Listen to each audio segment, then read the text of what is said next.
Grande parte das nossas opiniões é hoje formada, influenciada ou reforçada através do digital. O digital deixou de ser apenas sobre tecnologia, tornou-se uma infraestrutura central da vida política, económica e social. E quando o espaço público muda, a democracia muda com ele. Este podcast é gravado no Parlamento Europeu com eurodeputados portugueses de diferentes partidos, mas é desenhado e conduzido por mim. E quem sou eu? O meu nome é Ana Martins e estou aqui para fazer as perguntas que eu espero que ajudem a simplificar aquilo que tantas vezes nos parece distante e complicado. Em cada episódio, a conversa divide-se em 3 momentos. Começamos com o jogo do preferia, depois aprofundamos o que já foi feito, o que está a ser feito e o que ainda falta fazer. Hoje vamos falar sobre segurança e liberdade no digital com Ana Miguel Pedro, eurodeputada portuguesa eleita pelo CDS-PP e membro da Comissão das Liberdades Cívicas, Justiça e Assuntos Internos do Parlamento Europeu. Trabalha diretamente em matérias como segurança interna, cooperação judicial europeia, migração e proteção de direitos fundamentais, num dos espaços institucionais onde a tensão entre liberdade e proteção é discutida todos os dias. Conhece por dentro o processo legislativo europeu e participa nas decisões que moldam a forma como a União Europeia responde ao crime organizado, à desinformação e a desafios digitais transnacionais. Olá, Ana. Olá, Ana. Fiz uma boa introdução? Uma belíssima introdução. Toquei nos pontos todos? Sim. É sempre uma área muito complicada, muito árida, mas nós vamos tentar simplificar. E aqui com um elemento de tempo muito condicionado. Então, vamos tentar garantir que a nossa conversa, que ela é esclarecedora, mas que ainda assim que ela não é superficial. No entanto, antes de nós aprofundarmos, vamos começar com o nosso preferia. O que é o preferia? O preferia é um jogo que eu jogava na universidade. Portanto, não se espera coisa boa. E neste jogo, aquilo que nós fazemos é escolher entre uma opção e outra, do estilo. Preferia vestir todas as roupas que quiseres e bem entender, mas ter de usar sempre chapéu, ou só vestir roupas brancas? Não é preciso escolher, mas é tipo isto. É tipo isto, só que pior, porque vamos entrar aqui nos temas da segurança. Então, preferia, pronta? Pronto. Preferia viver numa democracia que confia tanto nas pessoas que as deixa em paz ou numa que as protege tanto que às vezes parece não confiar muito nelas? A primeira. Preferia um espaço digital tão livre que às vezes dá dores de cabeça ou tão protegido que começa a parecer um condomínio fechado? A primeira. Preferia errar por excesso de liberdade ou por excesso de zelo? Processo de zelo. Preferia uma União Europeia que chega sempre um bocadinho mais cedo ou uma que chega quando já está tudo a arder? Definitivamente uma União Europeia que chega sempre mais cedo. Preferia privacidade quase sagrada ou cada um a decidir por si o que quer que seja privado? Não, privacidade sagrada é impossível porque nós temos que conciliar... Quase sagrada. Quase sagrada. Temos que conciliar aqui. Por isso mesmo este podcast é tão difícil de gravar porque nós temos que conciliar aqui 2 mundos que não são inconciliáveis, mas que geram sempre alguma tensão. E, na minha opinião, direito e segurança não são opostos. Pelo contrário, quando se faz bem, o que acontece é que eles se reforçam. E por isso é tão importante nós percebermos a importância da segurança no digital, porque é no digital que nós cruzamos vários passos, desde a economia, desde a política, desde a justiça, desde a liberdade. Portanto, proteger o espaço digital é nós protegermos, em primeiro lugar, a integridade da nossa democracia. Nós vamos aprofundar todos estes assuntos, concluindo aqui, preferia decisões automáticas rápidas e invisíveis ou decisões humanas mais lentas e mais postas ao escrutínio? Essa é uma pergunta Difícil, difícil. Decisões humanas mais postas ao escrutínio, claro. Preferia uma internet que parte do princípio que somos responsáveis ou uma que parte do princípio que alguém tem de nos supervisionar? Parte do princípio de uma internet que alguém tem que nos supervisionar. No fundo, estas perguntas, obviamente, elas são extremamente difíceis e é interessante nós olharmos para estes polos e percebermos que as realidades não são só branco ou preto, não é? Ou seja, existe aqui uma escala de cinza entre o branco e o preto que nos permite, obviamente, perceber que há muitas nuances nas decisões tomadas. E a democracia também não se baseia na preferência só de uma pessoa. Considerando isto e todas estas nuances, o que é que já foi feito para garantir a nossa segurança, sem, obviamente, ou seja, esta tensão que falávamos há pouco em relação à nossa liberdade, esta dualidade entre a segurança e a liberdade. Bom, eu começava por rebater fazendo duas perguntas. Nós podemos permitir que este espaço digital seja capturado por redes criminosas? Podemos permitir e podemos falar numa democracia plena se o debate público for muitas vezes distorcido por algoritmos que são muitas vezes opacos e campanhas coordenadas de desinformação? E estas duas perguntas, de certa forma, respondem àquilo que está a ser feito e ao que já foi feito. Eu vou começar pelo que já foi feito, porque é uma matéria em que o CDS aqui no Parlamento Europeu tem tido uma marca, porque a segurança interna mereceu e merece grande parte da nossa dedicação ao trabalho parlamentar aqui ao longo dos anos. No fundo, dar mais mecanismos e instrumentos às autoridades para que elas possam fazer o seu trabalho de combate ao crime e terrorismo. Quando eu falo, por exemplo, do reforço da cooperação judicial europeia, falo muitas vezes do pacote e-evidence. Eu explico o que é o pacote e-evidence da prova eletrónica, porque isto veio mudar realmente as regras do jogo. Se a prova é muitas vezes digital, quando falamos em prova digital, falamos em mensagens de e-mail, falamos em, por exemplo, ficheiros guardados na cloud. Ou seja, quando estamos a falar em prova, nós estamos a falar num ambiente judicial. Exatamente, uma prova Ou seja, digital. uma pessoa vai a tribunal. Uma investigação criminal Exato. tem por base, 85% das investigações criminais têm por base e dependem deste tipo de prova, uma prova 85%? digital. 85%. Ok. Antes do e-evidence, antes deste acordo das provas eletrónicas, o que acontecia é que as autoridades recorriam a mecanismos clássicos de cooperação, as chamadas cartas rogatórias, que demoravam meses, sobretudo quando os dados estavam noutro país da União Europeia. Portanto, perante um risco sério, havia um obstáculo enorme a que as investigações pudessem prosseguir o seu curso. Portanto, o que aconteceu aqui foi que nos últimos anos nós debatemos e negociamos um regulamento e uma diretiva que permite que uma autoridade judiciária possa pedir diretamente a uma empresa, seja uma Meta, que faça e que possa fornecer os dados solicitados num prazo, por exemplo, de até 8 horas. Isto mudou as regras do jogo. Eu dou um exemplo concreto. Nós imaginemos uma investigação antiterrorista em que as autoridades identificam, através de vigilância física, que o suspeito está em contato com cúmplices através de uma aplicação de mensagens cujo servidor está sediado noutro país da União. Há indícios de que o ataque possa ocorrer nas próximas 24 horas. O mesmo se aplica a abuso sexual infantil. Portanto, veio mudar as regras do jogo, mas também veio dizer que mesmo em caso de urgência não existe um automatismo, porque existe sempre um controle prévio judicial, existe sempre uma fundamentação que é concreta e respeito pelos direitos fundamentais. O que mudou é que a justiça deixou de correr atrás do crime digital com ferramentas do século XX. Ou seja, para ver se eu consigo criar aqui uma imagem, se eu estou a perceber aquilo que me está a dizer. Eu vou cometer, não vou, gente, mas eu vou cometer um crime em Portugal. E eu troco por mensagens do WhatsApp, ou seja, que pertence ao grupo Meta, eu troco mensagens com o meu grupo de crime. Acho que os criminosos não devem falar assim, mas não interessa, vamos seguir. Em métodos mais sofisticados. Exato, em métodos mais sofisticados. Mas vamos pensar que isto acontece desta forma. Eu não sei onde é que está sediada, será em Dublin? Sim. Será em Dublin? Pronto. Na verdade, a maior parte destas, isso é um outro problema, mas eu vou tentar não ser tão técnica, porque isso... Claro, eu estava só a tentar criar a imagem, porque no fundo o que é que acontece? As autoridades portuguesas vão ter de pedir às autoridades, no caso aqui... No caso, pedem diretamente a um prestador de serviços que é a Meta.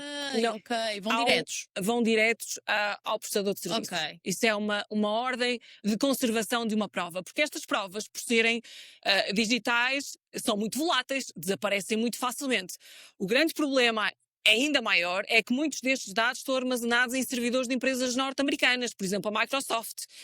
E neste momento existe uma negociação que está em curso, que está neste momento parada com os Estados Unidos, mas que a partir do momento em que seja alcançado o acordo, que revolucionará também a forma como as autoridades podem ter à sua disposição meios mais eficazes. Mas eu vou dar um outro exemplo que me parece também muito importante, que tem a ver com o combate ao terrorismo nos últimos anos. A interoperabilidade dos sistemas de informação. muitos, se calhar, dos nossos ouvintes não têm ideia de que os sistemas de dados funcionavam numa lógica de ilhas. Ou seja, estas ilhas, os sistemas de informação não comunicavam entre si e criavam falhas na detecção de suspeitos que circulavam entre países com identidades diferentes. O que aconteceu foi que nos últimos anos a União Europeia reforçou fortemente a partilha de informação. E há cruzamento de dados. E há cruzamento entre dados. Hoje as autoridades podem verificar de forma integrada identidades, documentos, alertas de segurança. Ou seja, aquilo que eu faço em Espanha, em Portugal, existe informação. Eu vou dar um exemplo muito concreto, um exemplo real, que foi o atentado ao Mercado de Natal em Berlim. Em 2016, em dezembro de 2016, o autor do atentado utilizava identidades múltiplas e documentos diferentes emitidos em vários países, desde a Alemanha, Itália e Tunísia, tinha antecedentes e estava referenciado pelas autoridades de segurança, mas a informação encontrava-se dispersa por diferentes sistemas nacionais. Portanto, a fragmentação e limitada interoperabilidade dos sistemas de informação dificultaram esta percepção imediata do risco e não existia uma articulação rápida entre Estados. Isto foi finalmente corrigido nos últimos anos. Ou seja, no fundo, vou fazer uma comparação completamente disparatada, mas é o mesmo que eu, tanto nas finanças como, não é, olhando aqui para a realidade portuguesa, tanto nas finanças como na segurança social, existir um cruzamento de informação para não existir duplicação, por exemplo, ou seja, eu vou a um lado, tenho ali a informação, vou ao outro, Exatamente. eles têm a informação, portanto, todo o sistema, só que aqui estamos a falar ao nível europeu, porque aquilo que estava a acontecer era, no fundo, eu podia ter toda uma identidade num sítio, ter toda uma outra identidade noutro sítio e não existir esse cruzamento de informação. Porque as ameaças hoje são cada vez mais interligadas, não têm fronteiras, não conhecem fronteiras, são cada vez mais inteligentes, mais rápidas. Ou seja, é como se nós disséssemos que a União Europeia, neste momento, é como se fosse... Está mais blindada. E é tipo os Estados Unidos da Europa. Eu não utilizaria essa referência porque eu não sou propriamente federalista, mas percebo a referência. O que eu diria é que nós temos uma arquitetura informacional mais robusta, que permite que estas zonas cegas não sejam utilizadas por potenciais autores de atentados e permite, obviamente, uma resposta mais rápida e coordenada entre as diferentes autoridades. Agora, a pergunta que me surge em relação a este contexto é: muito giro, quando estamos a falar de criminosos, então, e como é que nós garantimos aqui, de alguma forma, que eu, que nunca fiz mal a ninguém, pelo menos, pronto, se eu fiz mal a alguém, não foi nestes parâmetros. Como é que eu sei que não estão a aceder a informações minhas noutros países? Como é que isto acontece? É muito simples, porque eu vou dar o exemplo dos sistemas de informação de interoperabilidade.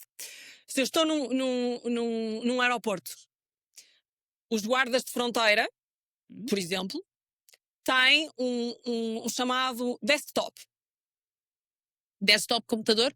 Uma espécie. E que tem tem um sinal verde, um sinal amarelo e um sinal vermelho. Não vão aceder a dados se o seu nome não estiver No amarelo ou no vermelho? não estiver registado como potencial suspeito. Okay. Tudo o sistema, por isso é que o sistema demorou tanto tempo a ser concluído, debatido e negociado. Nós falamos, isto foi em 2018, quando começaram as negociações demoraram anos, exatamente porque tem que existir um equilíbrio entre o facto de nós estarmos a fornecer mais meios e acesso às autoridades com respeito pleno pelos direitos fundamentais de proteção de dados. Por isso é que o processo legislativo nesta casa também demora sempre muito mais tempo. Exato. Não só pelas diferentes cores políticas e grupos políticos, mas também porque existe esse cuidado de nós encontrarmos aqui um equilíbrio entre direito e segurança que, como eu disse, não são opostos, podem sim complementar-se. Então, neste caso em específico, nós podemos dizer que a União Europeia, devido a este cuidado, ela funciona um bocadinho como as políticas antidoping, ou seja, vai sempre atrás da estratégia que já está implementada, não é? Porque o antidoping vem depois do doping já estar... Nós vamos melhorando os nossos sistemas consoante a ameaça evolve e vai evoluindo. E eu já direi mais à frente na nossa conversa o porquê da Comissão Europeia ter apresentado a semana passada a Estratégia Europeia contra Terrorismo. E o que é que isso implica? Porque realmente há uma percepção de que as ameaças evoluem, as ameaças são mais sofisticadas e, portanto, a União Europeia tem que evoluir também. E a segurança interna tem que evoluir. Porque disso depende também a nossa liberdade. Não existe liberdade se não existir segurança. Há um outro ponto que eu queria referir, que faz parte também do que nós fizemos até agora, porque nós falamos muito de segurança no digital, e que tem que ver com o DSA e o DMA, Digital Service Act e o Digital Markets Act. Porque, de facto, regular as plataformas... Que trocando e baralhando a gente consegue assim um resumo? Conseguimos. Rapidamente? Muito rapidamente. Regular as grandes plataformas é sempre um tema muito sensível. De forma muito simples, o que a União Europeia quis fazer foi estabelecer que o que é ilegal offline continua a ser ilegal online e que as grandes plataformas têm deveres proporcionais ao seu impacto sistémico. Não se trata, nem nunca se deve tratar, de arbitrar opiniões ou controlar um discurso político sequer, mas sim de exigir uma transparência algorítmica, mitigação de riscos sistémicos e proporcionais ao impacto destas plataformas. Um exemplo recente, se calhar, que ilustra bem o que eu estou a tentar dizer. O processo aberto contra o TikTok, relativo ao alegado design potencialmente viciante, aberto ainda este ano. E que neste momento está a ser discutido nos Estados Unidos. Aqui o foco não é em conteúdos e opiniões. O foco é na arquitetura do produto e na gestão de riscos sistémicos, nomeadamente no impacto sobre nós. É esse tipo de lógica que ilustra o DSA. Mas quando nós pensamos no DSA, nós estamos a falar, a transparência tem limites, certo? Porque há o segredo de negócio. Como é que funciona? Ou seja, em termos de negociações, o limite entre este é um espaço público pela primeira vez na história da humanidade, nós temos um espaço público privado e que no caso não está sobre o domínio europeu. Como é que nós coexistimos nesta dinâmica? Estas plataformas, nós sabemos, têm grande poder económico e social e por isso mesmo nós temos que exigir que elas atuem com responsabilidade e transparência. Eu sei exatamente o que não quero. Eu não quero um sistema em que determinadas autoridades administrativas decidem o que é aceitável no debate público, porque senão isso é um limite à liberdade de expressão. Eu não quero obrigações vagas que possam incentivar estas plataformas a remover conteúdos excessivamente por meio de sanções. Eu também não quero uma regulação que seja tão forte que vá permitir e que vá penalizar a inovação europeia de pequenas e médias empresas. Eu não quero intervenções políticas sobre conteúdos lícitos, por muito que eles possam ser controversos.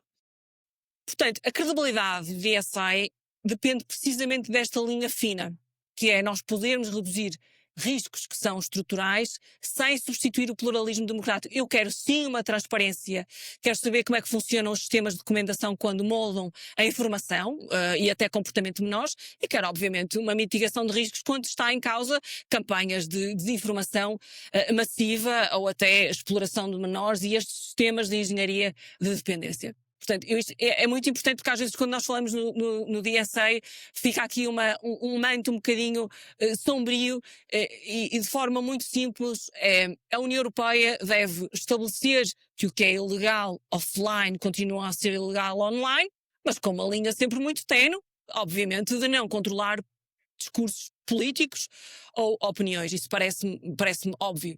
Mas a informação que neste momento nós temos, ainda assim, é limitada sobre como é que estas plataformas funcionam, ou não? Estou equivocada. Neste momento, a União Europeia... Neste momento, exatamente por isso é que nós estivemos a negociar durante tanto tempo o Digital Service Act e o Digital Markets Act, para permitir que estas plataformas possam atuar com mais responsabilidade e, acima de tudo, com mais transparência. Ok. Mas não tem que ver, e este regulamento não tem que ver com controlar um discurso e controlar conteúdo. Sim, a minha questão, ou seja, aquilo que neste momento me está a ecoar no meu cérebro é: a União Europeia conhece os segredos do algoritmo que toda a gente tenta vender em cursos online? Não conheço, não conheço. Também gostava de saber esse Não, o segredo do funciona. algoritmo. Não conheço o segredo do algoritmo. Ou seja, nós não temos acesso Não. àquilo que é, se calhar, inclusive vieses de programação. Mas o algoritmo é algo muito importante porque, obviamente, molda o nosso pensamento e a nossa informação. Exatamente. Por isso é que nós queremos a transparência das plataformas da forma Mas como e temos? operam.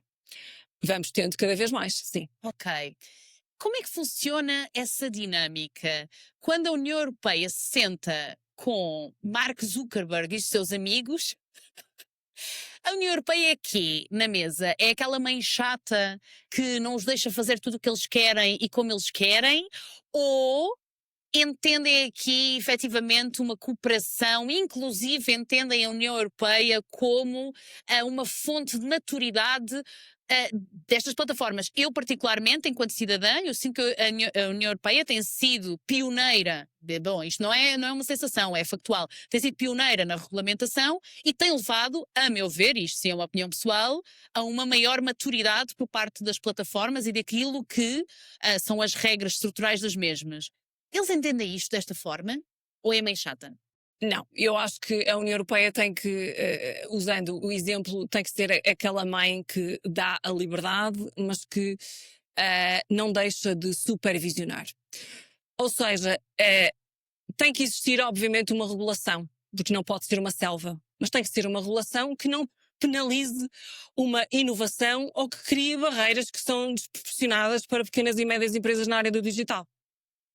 Porque as redes sociais, nós muitas vezes acabamos por condenar as redes sociais como se fossem coisas más ou então coisas muito boas, não é? Às vezes os polos andam Não, é aqui, possível encontrar, é possível e deve ser encontrado, obviamente, um meio mas termo. muitos negócios dependem das redes sociais, Exatamente. ou seja, as redes sociais são extremamente importantes para pessoas, inclusive eu própria. Eu consigo, neste momento, estar a trabalhar redes sociais e não só no digital, internet como um todo, eu consigo estar a trabalhar num ponto do país, eu vivo em Faro, e eu trabalho essencialmente com Lisboa e Porto. Portanto, isto acontece porquê? Porque estas plataformas também nos permitem isto, não é? Ou seja, permitem-nos construir o nosso público, permitem-nos, portanto, são extremamente importantes para, principalmente, os pequenos empresários. Exatamente, mas é também pela noção de que estas plataformas muitas vezes acarretam riscos que esta regulação tem que existir, mas não tem que ser uma regulação que seja asfixiante, nem uma regulação que limite a inovação e muito menos uma limitação que ponha em causa este controlo político sobre conteúdos que são lícitos, mas que muitas vezes para nós podem ser controversos, mas por isso mesmo é que existe a liberdade de expressão. E se calhar levar-me-ia a um outro tópico que tem que ver com o que, porque nós falava do facto de a União Europeia muitas vezes correr atrás do prejuízo, assim eu entendi. E por isso, nós se passarmos e pensarmos no que a União Europeia antecipa face a estas novas ameaças emergentes a nível da segurança, a União Europeia obviamente tem vindo a adaptar a sua política de segurança a um ambiente que é cada vez mais hostil, seja marcado por ameaças híbridas, seja marcado por ciberataques que são patrocinados por Estados hostis, o crime organizado transnacional. Mas como é que nós casamos esta movimentação com a dificuldade logística para conseguir avançar com regulamentos, com diretrizes? Como é que vocês aqui dentro encontram esse... Essa é obviamente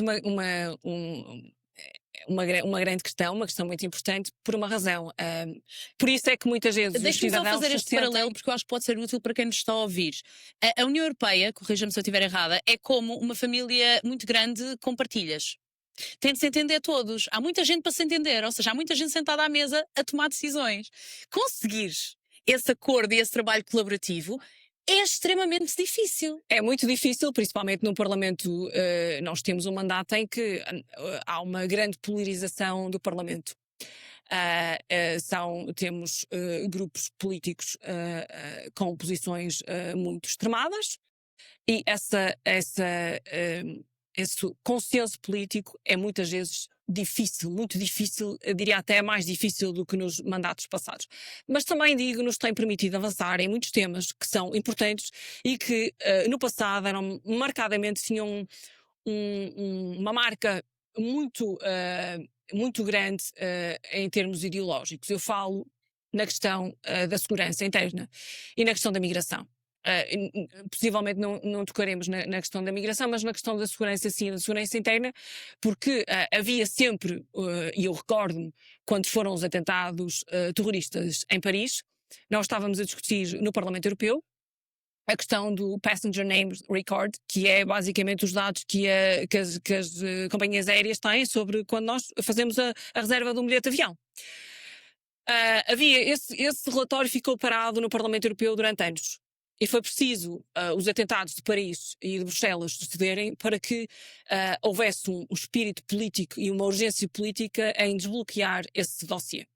Porque é verdade que nós temos sempre que combinar a segurança com as liberdades individuais, mas é isso, é encontrar um equilíbrio. Isso acontece porque a opinião pública também muda diante de um atentado, ou seja, é mais fácil. Porque nós percebemos perante um atentado que nós não temos liberdade se não tivermos segurança.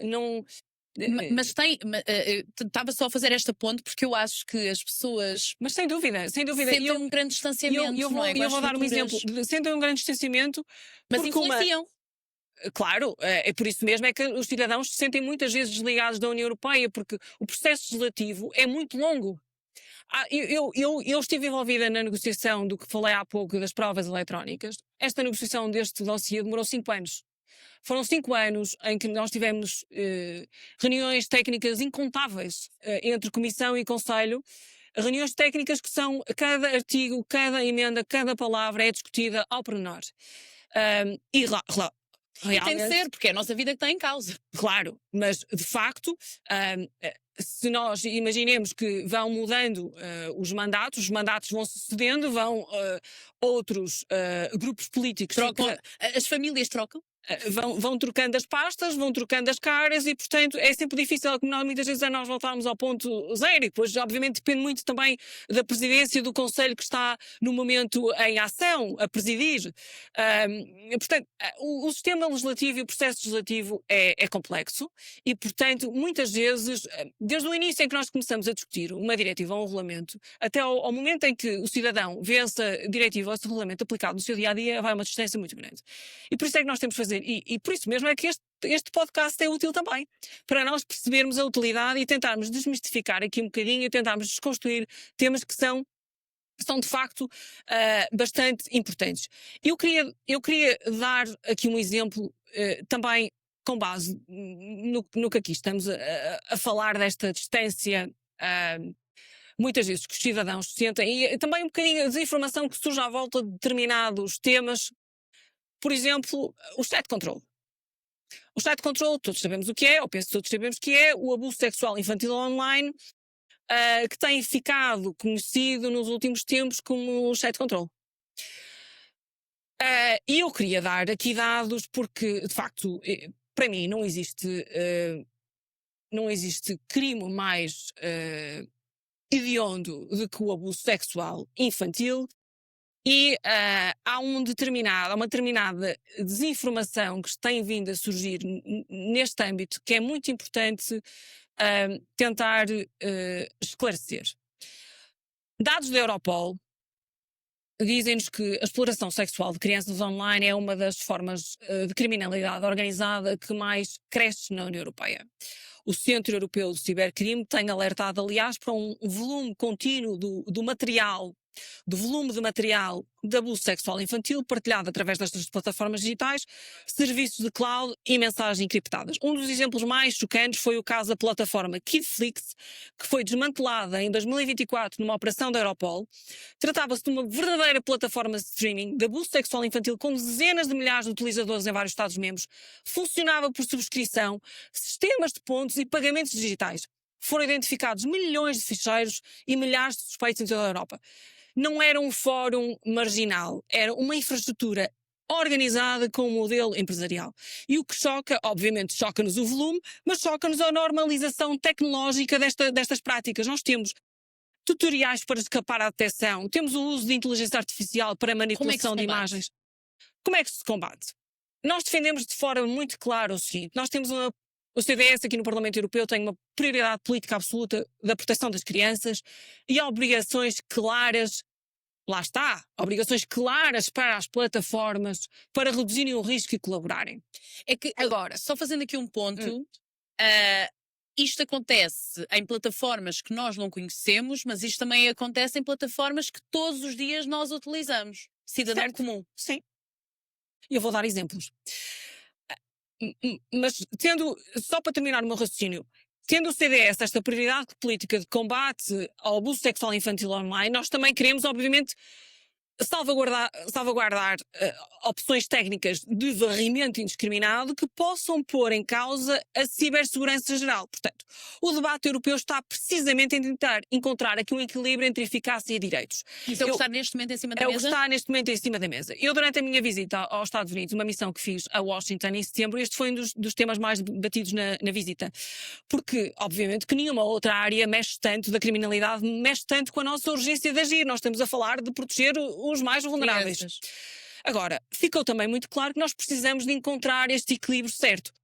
O chamado chat control, que ficou conhecido assim, levanta riscos porque ele pode enfraquecer a encriptação ponta a ponta e pode criar brechas que podem ser usadas por hackers, ou seja, um problema de cibersegurança que pode gerar até falsos positivos, que obviamente acabam por prejudicar inocentes. O caminho para a Europa, na minha opinião, deve ser criar um modelo semelhante ao que já existe nos Estados Unidos. O modelo americano nos Estados Unidos, que é o National Center for Missing and Exploited Children, foi citado várias vezes como referência, porque nos Estados Unidos estas plataformas não têm de vigiar tudo, mas têm a obrigação legal de reportar sempre que encontrem material de abuso. O centro funciona como um hub nacional, recebe milhões de notificações de empresas como a Meta ou a Microsoft, faz a triagem e envia diretamente para o FBI e, portanto, este sistema mostrou ser altamente eficaz porque centraliza a informação, evita duplicações e permite que as autoridades ajam rapidamente. A proposta a que se refere muitas vezes o chat control é a proposta que obrigava que as plataformas pudessem detectar este material de abuso sexual infantil, incluindo através de tecnologias que se chamam o chamado client-side scanning, analisar as mensagens privadas antes da encriptação. E, portanto, isso obviamente obriga uma empresa a analisar as mensagens antes de encriptar e pode criar os chamados backdoors. Portanto, esta chamada... Ou seja, basicamente é isto, é muito giro quando toda a gente é do bem, mas não podemos dar acesso a toda a informação a qualquer pessoa. Não, o que nós achamos é que nós queremos mais meios para as autoridades e mais responsabilidades para as plataformas. Não basta depender da boa vontade das plataformas. Elas têm que ser obrigadas legalmente a avaliar estes riscos, a reportar às autoridades e a remover os conteúdos ilícitos, mas tudo isto sem cair na armadilha de uma vigilância em massa que obviamente que vai fragilizar a privacidade de todos. Nós acreditamos, e é isso que temos estado a trabalhar no Parlamento Europeu, inclusive tivemos um voto ontem aqui na Comissão de Justiça e Assuntos Internos sobre esta matéria, encontrado um meio termo, um sistema que não impõe esta vigilância indiscriminada, mas que seja proporcional, acompanhado de salvaguardas para proteger a privacidade. E nós precisamos, obviamente, de instrumentos que sejam eficazes para desmantelar estas redes. Ontem, dia 2 de março, só para ficar Sim, dia 2 de março. indicado, porque o episódio não sai automaticamente, para as pessoas só terem aqui esta noção temporal. Nós há pouco falávamos dos algoritmos, por exemplo, das redes sociais. Houve, inclusive, um vídeo muito viral feito por um youtuber brasileiro, o Felca, que batizou de algoritmo P, em que um pedófilo pode, através da conta de Instagram, TikTok, treinar o algoritmo para que lhe apareça conteúdo infantil. Estas plataformas também fazem parte desta análise, deste trabalho que está a ser feito, ou seja, estas plataformas, estas redes sociais que nós usamos no nosso dia-a-dia, este acesso à forma como funciona o algoritmo. Este tópico em específico também está em cima da mesa para conversa, para proteção das crianças no ambiente das redes sociais? Sim, não, mais ou menos? Sim, porque isso obviamente, é a remoção do conteúdo de abuso sexual infantil online. Sim, não necessariamente, exatamente. Isso é no âmbito do Digital Service Act. E conseguimos neste momento essa proteção, porque continua a acontecer isto. Ou nós necessitamos, porque a tecnologia ela vai A tecnologia avançando. adapta-se. Exato. Existem avaliações periódicas. Existem avaliações periódicas, sim. E nós Ok. estamos continuamente a avaliar o estado de implementação e as discussões são frequentes no Parlamento Europeu. Agora, é preciso nós termos a consciência de que este tipo de criminalidade é completamente avassalador. Nós estamos a falar de um volume de ficheiros partilhados online com a inteligência artificial a multiplicar este tipo de ficheiros e realmente nós não podemos ficar sem uma ação que seja muito concreta e obviamente de conceder mais às autoridades para que elas possam fazer o seu trabalho. Não deixando de exigir às plataformas mais responsabilidade pela Mas isto redução neste das momento está a ser negociado. neste momento está a ser negociado. Estamos O que é que está em falta na área da segurança? neste momento na área de segurança em geral.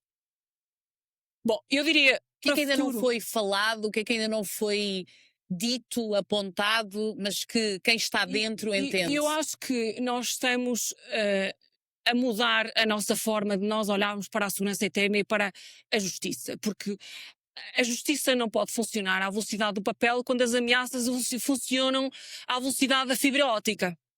E as nossas autoridades não podem querer combater o crime com ferramentas do século passado.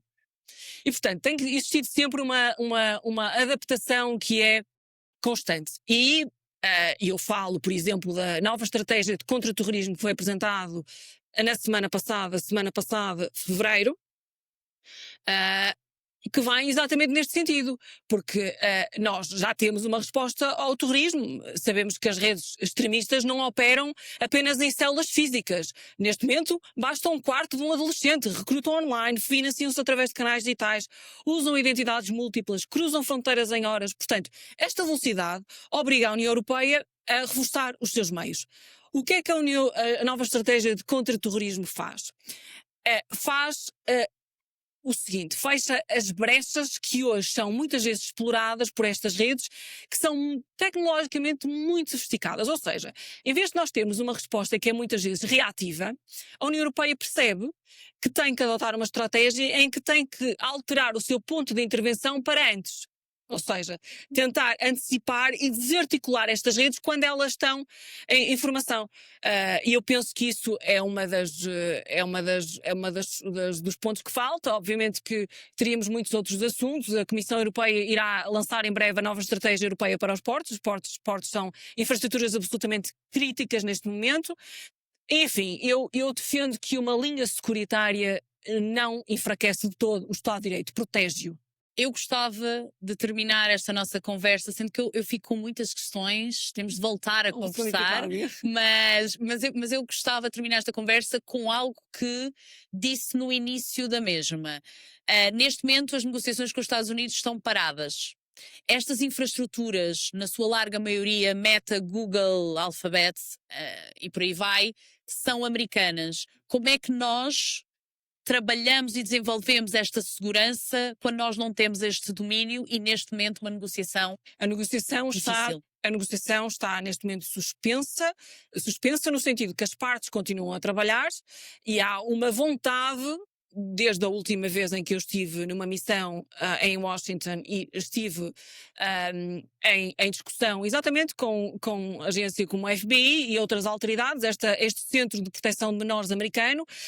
Há uma urgência em retomar novamente as negociações pela evidência e pela noção da dimensão deste crime, que é o abuso sexual infantil online. Portanto, a minha esperança é que o acordo da prova eletrónica seja desbloqueado em breve e que nós possamos ter este acordo transatlântico em matéria de prova eletrónica, porque está em causa não só o combate ao crime organizado, mas ao terrorismo.